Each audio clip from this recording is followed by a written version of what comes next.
Кыргыз Республикасынын президенти Садыр Жапаров Жалал Абад облусуна болгон жумушчу сапарынын алкагында Жалал Абад облустук клиникалык ооруканасынын Жалал Абад облусунун калкына адистештирилген медициналык жардам көрсөткөн медициналык мекеменин жаңы имаратын, палаталарын жана операция жасоочу бөлүмүн көрүп чыкты. Бар.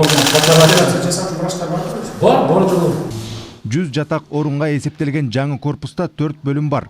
Бул жак, бет, лор, көз жана урология бөлүмдөрү. Бұл оорукана курулуш иши 2019 жылы июль айында башталган.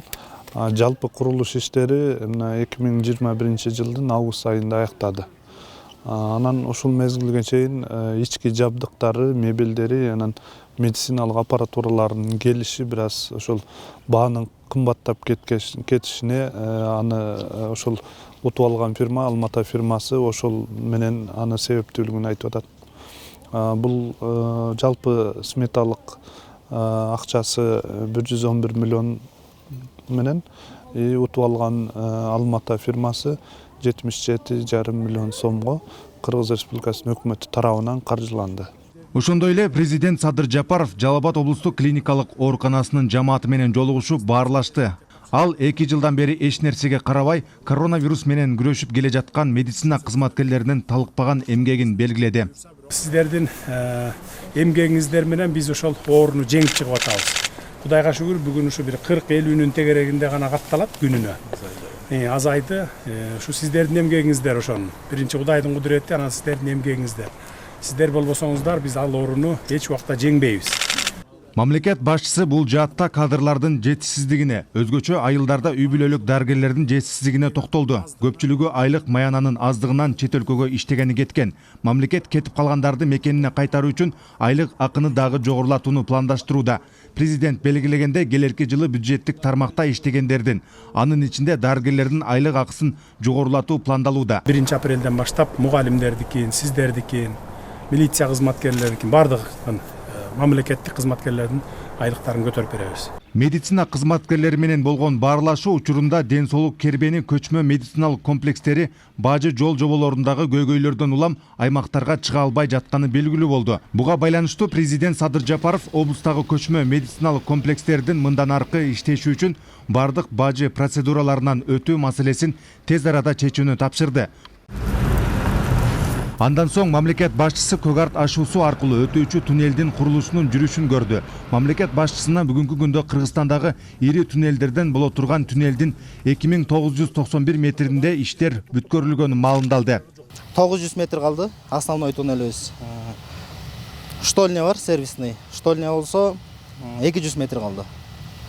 Штольнябыз туннелден 500 метр алды да азыр. Проектте ошондой каралган.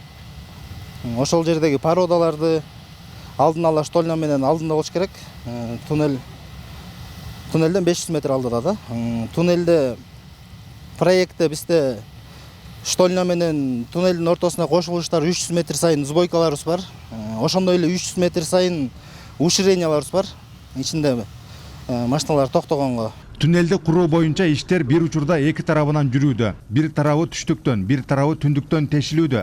Туннелдин узундугу 3800 метр, турасы 10 метр, бийиктиги 8,5 метр. Туннелдин 3800 метринин 3619-у тешилди. Мамлекет башчысы туннелди жана стратегиялык түндүк-түштүк автожолун куруу боюнча бардык иштерди сапаттуу жана өз убагында бүтүрүүнүн маанилүүлүгүн белгиледи.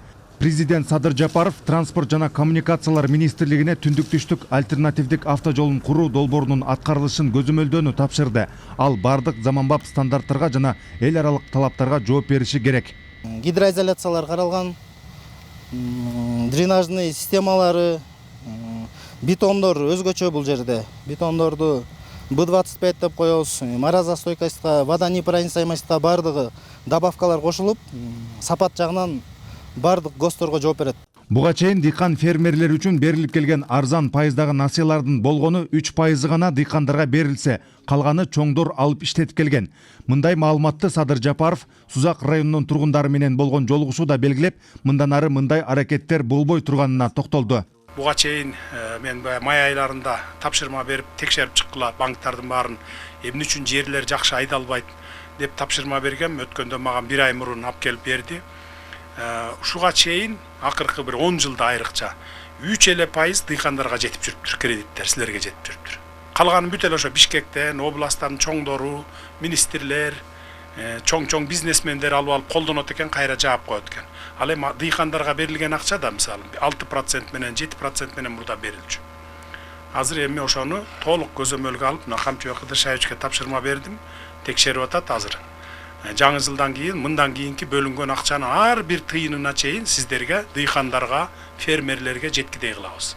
Жергиликтүү тургундар райондо таза суу менен камсыз кылуу, жолдорду жана мектептерди куруу боюнча бир катар көйгөйлөрүн ортого салышты. Тагайбек Акматов, Чыңгыз Абдыкадыров, Жалал Абад шаары.